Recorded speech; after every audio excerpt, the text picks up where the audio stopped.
आदाब, मैं अंशु नैथानी हाजिर हूँ हिंदुस्तान के सोशियो कल्चरल और इकोनॉमिक इश्यूज पर खास प्रोग्राम लेकर। ये है इंडिया। हमारी आज की पेशकश में बात भारत के सस्टेनेबल एविएशन फ्यूल के मैदान में सेल्फ रिलायंट यानी कि आत्मनिर्भर बनने की। जी हाँ, भारत के एविएशन सेक्टर में डीकार्बनाइजेशन की एक अच्छी खबर है। भारत में पहली बार अपने ही देश में तैयार किए गए सस्टेनेबल एविएशन फ्यूल यानी ब्लेंडेड एविएशन टरबाइन फ्यूल के इस्तेमाल से पहली commercial passenger flight air Asia की फ्लाइट I5767 ने 19 मई 2023 को पहली बार पुणे से दिल्ली का हवाई सफर कामयाबी के साथ पूरा किया है। खास बात यह है कि हाल ही में council of scientific and industrial research की laboratory the Indian institute of petroleum ने बोइंग, इंडिगो, स्पाइसजेट और 3 Tata airlines Air India, Vistara और एयर एशिया इंडिया के साथ सस्टेनेबल एविएशन फ्यूल के प्रोडक्शन का करार किया है। और इस मौके पर union minister of petroleum and natural gas and housing and urban affairs Shri Hardeep Singh Puri ने उम्मीद जाहिर की है कि एनर्जी सेक्टर में 2047 तक भारत के आत्मनिर्भर बनने के लिए पेट्रोलियम सेक्टर बहुत ही अहम है। और अब हम सबके समझने के लिए ये बात है कि सस्टेनेबल एविएशन फ्यूल क्या है और इससे भारत के एनर्जी सेक्टर में कितने बड़े इनकलाब की हम उम्मीद कर सकते हैं। और इसी सब पर बातचीत करने के लिए हमारे साथ स्टूडियो में आज मौजूद हैं 3 खास मेहमान। तो ये मेहमान हैं इंडियन ऑयल कॉरपोरेशन के मथुरा रिफाइनरी के फॉर्मर GM HSE M.K. आज़ाद, IIT दिल्ली ग्रेजुएट विक्रमजीत सिंह सेतिया और टेरी स्कूल स्टडीज़ में फैकल्टी गोपाल के सारंगी सर भी हमारे साथ हैं। तो आप तीनों का ही वेलकम है हमारी इस खास पेशकश में। सबसे पहले आज़ाद सर, आपसे जानना चाहूँगी, बात हो रही है सस्टेनेबल एविएशन फ्यूल की, तो हमारे ऑडियंस के लिए आप सबसे पहले बताइए क्या है ये सस्टेनेबल एविएशन फ्यूल और हम कब तक इसमें आत्मनिर्भर बन सकते हैं? देखिए, सस्टेनेबल एविएशन फ्यूल समझने के लिए पहले हम लोग समझ लें कि अभी जो हम एविएशन फ्यूल जिसको हम कन्वेंशनल एविएशन फ्यूल कहते हैं वो क्या है। तो अभी जो कन्वेंशनल एविएशन फ्यूल है वो क्रूड ऑयल के डिस्टिलेशन से रिफाइनरीज में बनाया जाता है। तो कन्वेंशनल एविएशन फ्यूल के साथ 2 प्रॉब्लम्स है। एक तो इसका जो सोर्स है वो सस्टेनेबल नहीं है, कभी ना कभी दुनिया के क्रूड ऑयल की सप्लाईज ख़त्म होंगी।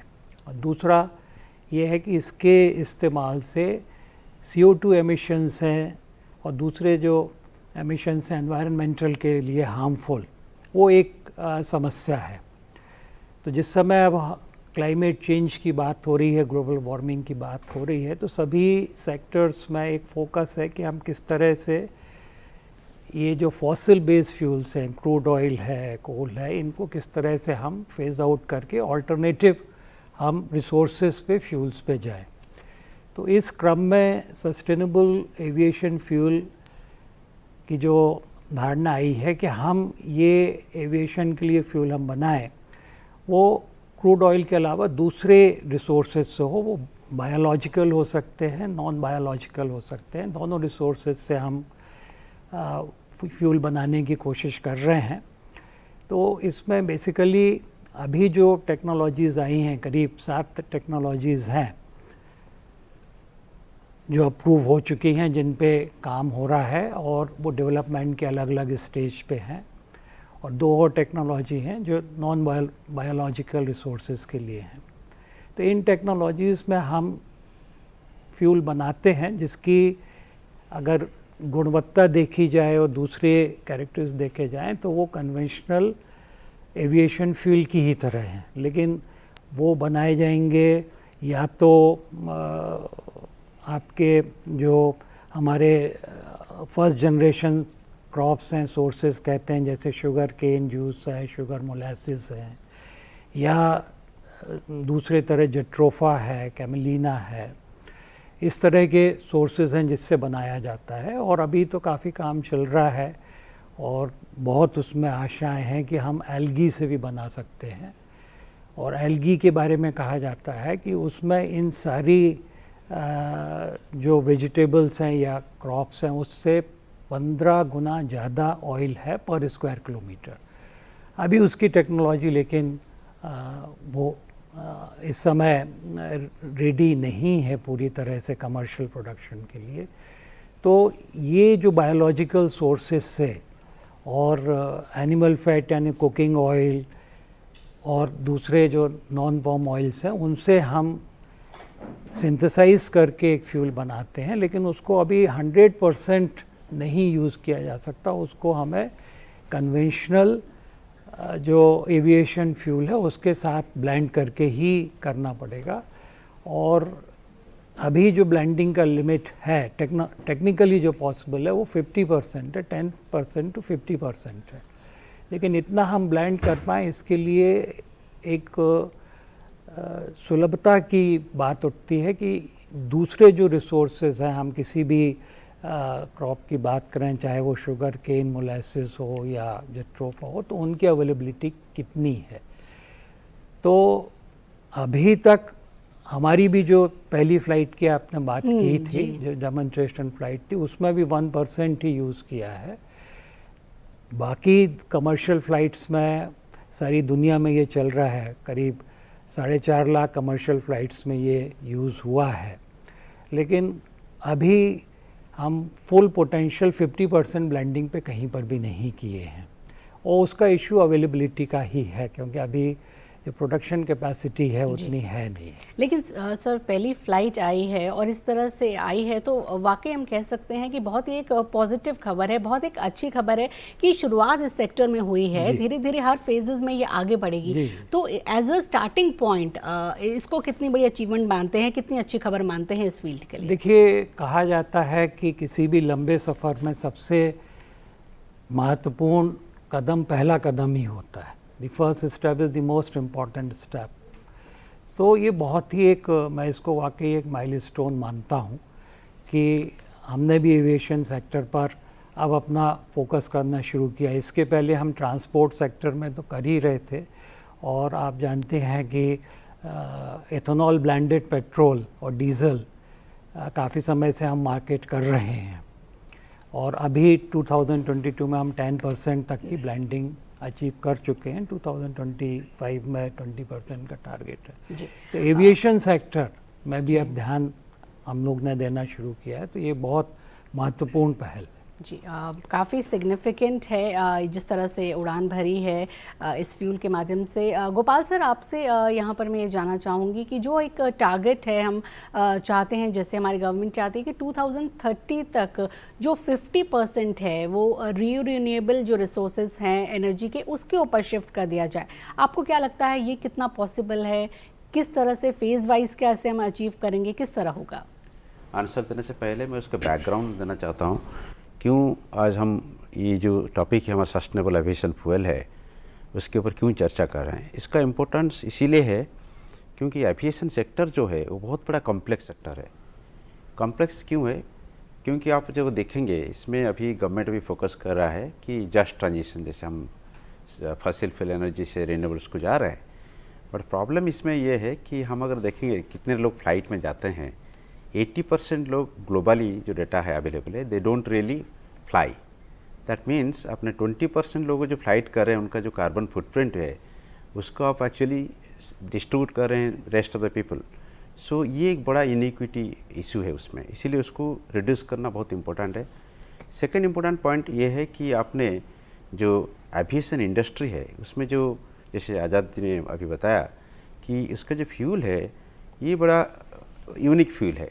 इसको क्विक लैब जैसे हम इलेक्ट्रिक व्हीकल कर रहे हैं, इसमें आप नहीं जा सकते इलेक्ट्रिक व्हीकल में, क्योंकि इलेक्ट्रिक नहीं कर सकते हैं, बिकॉज इसकी बैटरी जो है वो बैटरी का जो वेटेज है it's very heavy.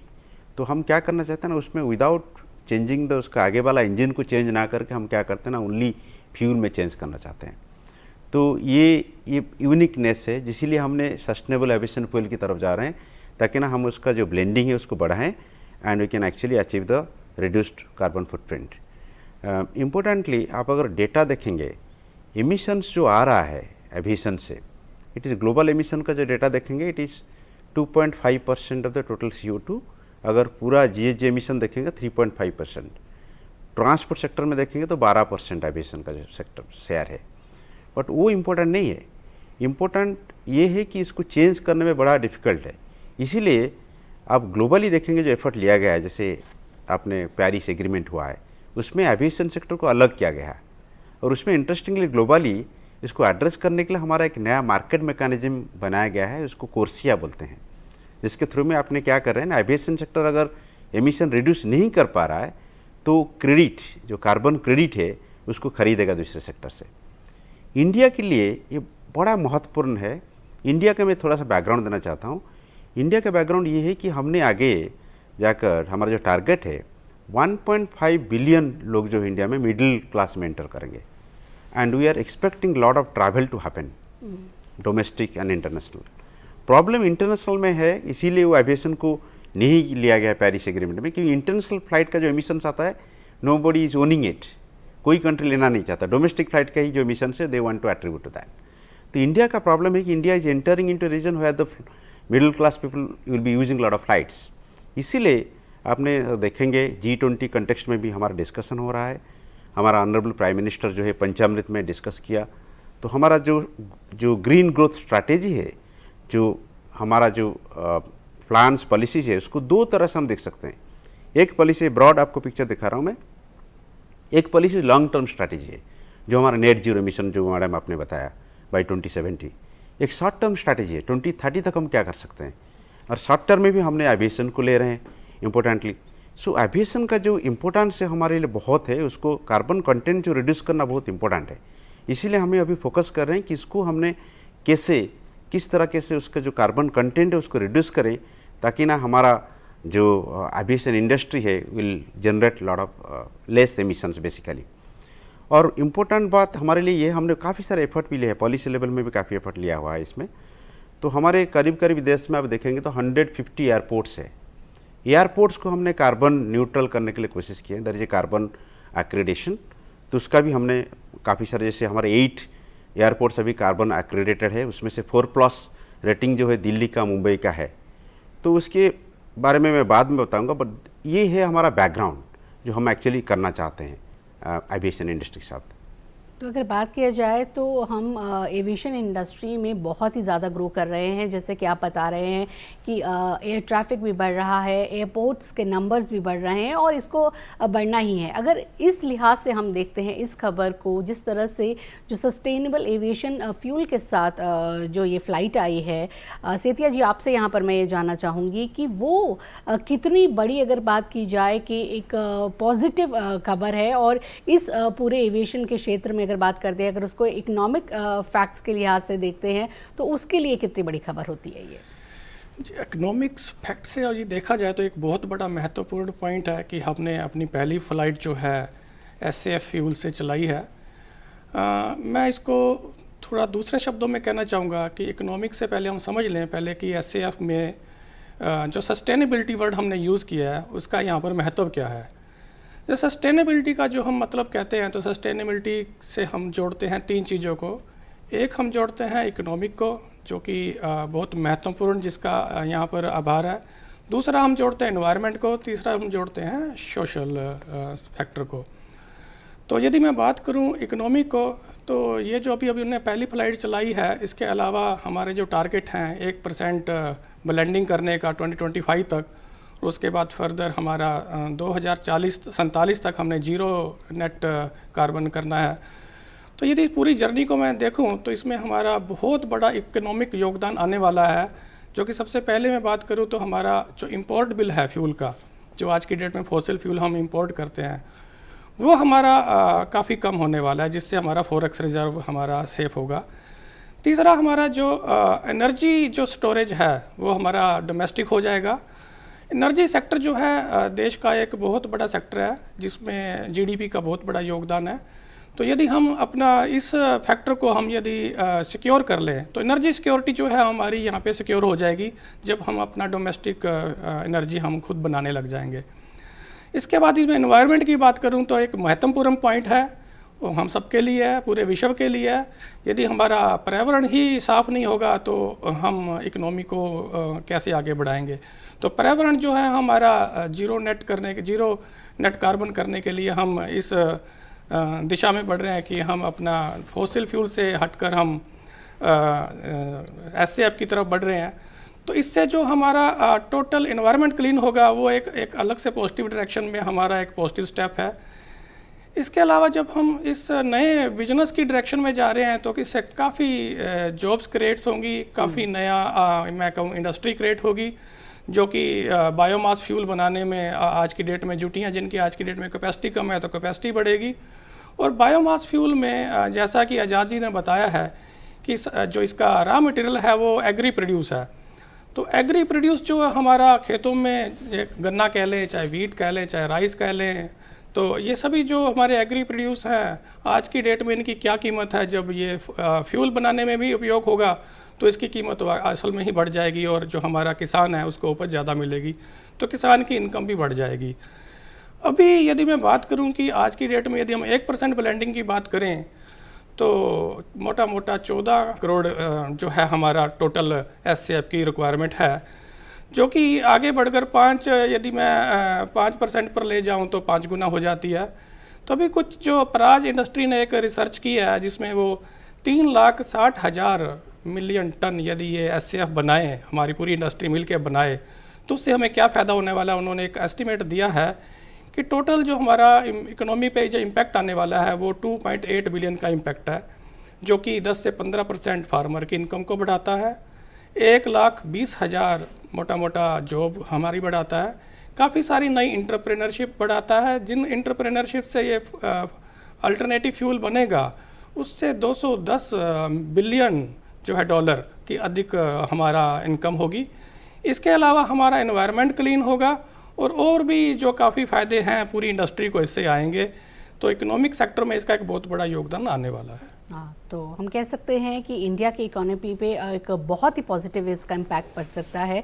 Gopal sir, आपसे यहाँ पर हम जानना चाहेंगे, अगर हम पूरी ग्लोबली बात करें तो SAF को प्रमोट करने के लिए पूरे ग्लोबली अक्रॉस द ग्लोब किस तरह के चीज़ें की जा रही हैं, कैसे उसे प्रमोट किया जा रहा है और इंडिया की ये जो पहल है वो कितनी सिग्निफिकेंट है इस पूरी डायरेक्शन में? बहुत इम्पोर्टेंट सवाल है ये। मैंने जैसे बताया पहले कि एक ग्लोबल एफर्ट एक है जिसको ICAO करके जो ऑर्गेनाइजेशन है, उन्होंने मैंने बताया कि पेरिस एग्रीमेंट में एविएशन सेक्टर को एमिशन रिडक्शन में नहीं लिया गया बिकॉज वो कॉम्प्लेक्स सेक्टर है। इसलिए कोर्सिया करके जो एंटिटी बनाया गया, CORSIA basically stands for carbon emission reduction scheme for the civil aviation. तो इसमें क्या है कि इसमें बेसिकली ये है कि आप एविएशन सेक्टर अगर कोई पर्टिकुलर इंडस्ट्री और पर्टिकुलर कमर्शियल जो एंटिटी अगर वो एमिशन रिडक्शन नहीं कर पा रहा है तो खरीद सकता है बाहर से। सो दूसरे जो सेक्टर है उसमें से खरीद सकता है। So carbon trading can happen. India का पोजीशन उसमें देखा जाए तो इसमें जो कोर्सिया का जो प्लान है वो 3 फेजेस में अभी जो है पायलटिंग चल रहा है। तो आपका फर्स्ट फेज जो है 23 से 26 तक चलेगा, सेकेंड फेज जो है 27 ऑनवर्ड्स चलेगा। इंडिया का जो कमिटमेंट है अभी 27 ऑनवर्ड्स जो आपका मैंडेटरी फेज होगा उसमें इंडिया ज्वाइन करेगा कोर्सिया में। एक बहुत बड़ा इंटरनेशनल मूवमेंट चल रहा है जिसमें India is also planning to participate. Second, मैं अगर बोलूँ कि काफ़ी सारे कंट्री में जो आपका जो शेयर है, ब्लेंडिंग शेयर है, वो इंक्रीज़ किया जा रहा है। यूरोपियन यूनियन में भी प्लान है बाई 2025 2% इंक्रीज़ करेंगे। India is also trying to 2% increase करने के लिए उसका प्लान भी है। इम्पोर्टेंटली आप अगर देखेंगे जो आपका एयर फ्लाइट्स का जो मैन्युफैक्चरर्स है, प्राइमरीली इन ग्लोबली 2 मैन्युफैक्चरर्स है, बोइंग है, एयरबस है, उन्होंने भी अपना प्लान रखे हुए हैं कि कैसे इसको रिड्यूस किया जाए, कैसे आपका जो एमिशन है उसका रिड्यूस किया जाए, कैसे आपका जो इंजन है उसको चेंज करके आप इसकी तरफ लेके जाइए ताकि ना बायोफ्यूल आप यूज़ कर सकते हैं उसमें। ग्लोबली ये सब एफर्ट्स लिया जा रहा है। अगर मैं इसके बारे में इंडिया का रिफ्लेक्शन दूँ, इंडिया में भी काफ़ी सारे डेवलपमेंट्स हुआ है। पहला तो जो है अभी जो बायोफ्यूल्स का जो प्रायोरिटी दिया जा रहा है कि आप उसको कैसे ब्लेंडिंग करें।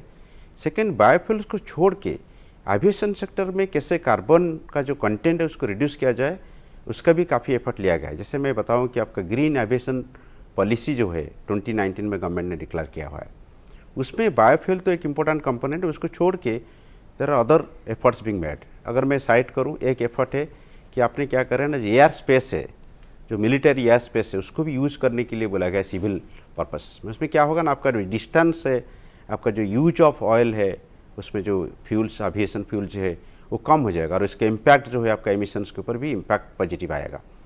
उसको छोड़ के आप जो फ्लाइट जो ट्रैफिक वेज है, फ्लोज है, ट्रैफिक फ्लोज, उसकी भी ऊपर भी कंट्रोल किया जाए, उसका भी पॉलिसी है हमारा गवर्नमेंट की तरफ से, ताकि ना उसका जो इम्पैक्ट भी वही आएगा, डिस्टेंस कम हो जाएगा, आपके फ्लाइट डिलेज भी कम हो जाएगा और उसका एमिशन भी जो इम्पैक्ट है वो भी आ जाएगा। उसको छोड़ के मैंने पहले जब बताया कि काफ़ी सारे एयरपोर्ट्स जो है इंडिया में, वो एक्रेडिशन, कार्बन एक्रेडिशन का भी पार्ट है, जिसमें क्या करते हैं ना, पूरा एंटायर एयरपोर्ट काफ़ी सारे जगह पे पूरा सोलराइज कर रहे हैं। उसकी वजह से क्या है, एयरपोर्ट में जो आप यूज़ कर रहे हैं नॉन सोलराइज या फसिल फ्यूल एनर्जी, वो कम हो जाएगा और उसकी वजह से आपका कार्बन कंटेंट जो कम हो जाएगा। तो ये काफ़ी सारे एफर्ट लिया जाएगा। मैं एक इंटरेस्टिंग एफर्ट अभी रिसेंटली आया है कि आप अगर चाहते हैं, सपोज आपका जो ट्रैवल है, इंडिविजुअल ट्रैवलर, आपने टिकट जब खरीद रहे हैं, you can pay premium, you can pay extra and you can actually reduce your own footprint, वो ऑप्शंस भी है। और काफ़ी सारे जगह इंटरेस्टिंगली क्या हो रहा है, लुफ्थांसा में अगर इंटरनेशनल एग्जाम्पल रख दूँ, लुफ्थांसा एयरलाइंस अभी क्या इंडिया का ही एग्जाम्पल, 60 एंटरप्रेन्योर्स जो है, business entities, they have actually purchase कि आपने जो ट्रैवल करेंगे वो आपका कार्बन न्यूट्रल ट्रैवल रहे। तो काफ़ी सारे पूरा रेंज है, there is entire range of efforts being taken globally. India is also not behind, India is taking lot of steps ताकि ना आपका जो कार्बन फुटप्रिंट है वो कम हो जाए। एक तो आपने the whole thing is being use, second अपना बायोफ्यूल एफर्ट जो आ रहा है, उसमें हम जो चाहते हैं कि हाँ एविएशन जो इंडस्ट्री है, it should get into an area where actually carbon neutrality being achieved on time. So ये सारे काफ़ी एफर्ट्स जो है, आई थिंक ये सारे पॉजिटिव एफर्ट्स ही है। तो हम कह सकते हैं कि एसएफ के फील्ड में दुनिया भर में जो हो रहा है, तो इंडिया भी उससे कदम से कदम मिला रहा है। यहाँ पर आज़ाद सर, हम आपसे ये जानना चाहेंगे, क्योंकि पेट्रोलियम के फील्ड में आपका इतना वास्ट एक्सपीरियंस है, लंबे समय से आपने इसमें काम किया है, तो जब कभी इस तरह के कोई चेंजेस होते हैं, बदलाव होते हैं, पॉलिसीज़ कितनी मैटर करती हैं, और ये जो पूरा प्रोसेस होता है चेंज का, वो कितना सिग्निफिकेंट रहता है? किस तरह से आप इसको देखते हैं कि कैसे ये चेंज रहेगा? बहुत अच्छा आपका प्रश्न है। देखिए, इतने बड़े स्तर पे जब हम बदलाव की बात करते हैं, तो बिना पॉलिसी के या कोई रेगुलेटरी फ्रेमवर्क के वो कहीं पर भी नहीं हो सकता, दुनिया में कहीं पर भी नहीं हो सकता है। तो क्योंकि बहुत इसमें इन्वेस्टमेंट की ज़रूरत होती है, बहुत तरह के इंसेंटिव्स की ज़रूरत होती है, तो एक पॉलिसी फ्रेमवर्क बहुत ज़रूरी होता है। अभी भी अगर देखा जाए तो जो सस्टेनेबल एविएशन फ्यूल बन रहा है, इसकी कॉस्ट कन्वेंशनल एविएशन फ्यूल से ऑलमोस्ट डबल है, दुगनी है। तो कॉस्ट को किस तरह से, जब तक जैसे जैसे टेक्नोलॉजी इम्प्रूव होगी कॉस्ट कम होगी, लेकिन इनिशियल इन्वेस्टमेंट के लिए हमको कुछ प्रोत्साहन चाहिए रहता है, पॉलिसी डायरेक्टिव चाहिए रहता है। तो इंडिया में भी उस डायरेक्शन में, भारत में, हमारे देश में एक वर्किंग कमेटी बनी थी जिसने कुछ रिकमेंडेशन दिए हैं। तो उसके आधार पे 2025 तक एक टारगेट फिक्स किया जा रहा है कि हम 1% ब्लेंडिंग शुरू करें SAF की कन्वेंशनल के साथ में, और फिर 2030 तक ये जो टारगेट है ये 10% हो जाए। तो ये जो 10% ब्लेंडिंग का टारगेट है, ये ग्लोबली टारगेट भी है, जो IATA है, international association for air travel, उन्होंने भी अभी ये टारगेट रखा है कि 2030 तक हम 10% ब्लेंडिंग करें। आज की डेट में 2022 में भी ग्लोबली ब्लेंडिंग कुछ 1% तक ही हो पाई, और उसमें जो समस्या आई है वो SAF के लिए, SAF की अवेलेबिलिटी, उसके लिए रॉ स्टॉक की अवेलेबिलिटी है। हालांकि इसमें काम बहुत तेज़ी से हो रहा है। 2022 में 2021 के मुकाबले करीब 200 गुना उसमें हुई, और 2022-23 में उम्मीद है कि 450 यानी करीब 45 करोड़ लीटर SAF बनाया जा सकेगा, ऐसा भी अनुमान है। तो इसमें बहुत तेज़ी से काम हो रहा है ग्लोबली। मैंने अपने शुरू में बात की थी कि टेक्नोलॉजीज़ जो हैं जो इसमें अवेलेबल हैं, कोई एक नहीं है, काफ़ी टेक्नोलॉजीज़ अवेलेबल हैं। तो 7 तो उसमें अप्रूव हो चुकी हैं ASTM से। 2 और टेक्नोलॉजी हैं जो कम्प्लीटली सिंथेटिक फ्यूल के लिए हैं। तो इन पे काफ़ी काम चल रहा है। दुनिया में ऐसी 4-5 कंपनियां हैं, वर्ल्ड एनर्जी है, लेंजरटेक है, नेस्टे है। तो ये सारी कंपनीज़ के बहुत सारे प्लांट्स अगले सालों में आने वाले हैं। तो इसका जो ग्रोथ रेट है वो काफ़ी फास्ट है। तो मुझे with a supportive policy environment, उसकी अगर पॉलिसीज़ सही रहेंगी और सपोर्ट करेंगी, उसमें प्रोत्साहन मिलेंगी, तो इसमें हम बहुत और तेज़ गति में ला सकते हैं। भारत की अगर मैं बात करूं तो भारत में अभी ये काम शुरू हुआ है। अभी हमारा SAF का जो प्लांट बनने हैं उस पर काम शुरू हुआ है। इंडियन ऑयल कॉरपोरेशन एक प्लांट सेटअप कर रहा है पानीपत रिफाइनरी में। लेंजरटेक USA की कंपनी है, उसके कोलैबोरेशन में 87,000 टन्स पर एनम कैपेसिटी का ये प्लांट होगा। एक और प्लांट भी प्राज इंडस्ट्रीज़ के साथ सेटअप करने की बात है। CSIR और IIP की जो टेक्नोलॉजी उन्होंने भी डेवलप की है, उस पे मैंगलोर रिफाइनरी और पेट्रोकेमिकल्स प्लांट बनाने की बातचीत चल रहा है। दूसरे जो ऑयल कंपनीज़ हैं वो सब इस दिशा में कहीं ना कहीं पर उनके भी प्रोजेक्ट्स इस समय ड्राइंग बोर्ड पर हैं। तो भारत में भी इस दिशा में काफ़ी तेज़ी से अब काम शुरू हो रहा है। आप तीनों ही लोग यहाँ पर आए और इतने वैल्यूएबल इन्फॉर्मेशंस यहाँ पर हमारे साथ शेयर की हमारे ऑडियंस के साथ। बहुत बहुत थैंक यू आप सभी का। धन्यवाद। तो हमारी इस खास पेशकश में फ़िलहाल इतना ही। हमारा प्रोग्राम आपको कैसा लगा, आप भी अपनी राय हमें दे सकते हैं। इसके लिए हमारा ईमेल ID है ddurduspecial@gmail.com। तो इसी के साथ हमारी पूरी टीम को दीजिए इजाज़त। आदाब।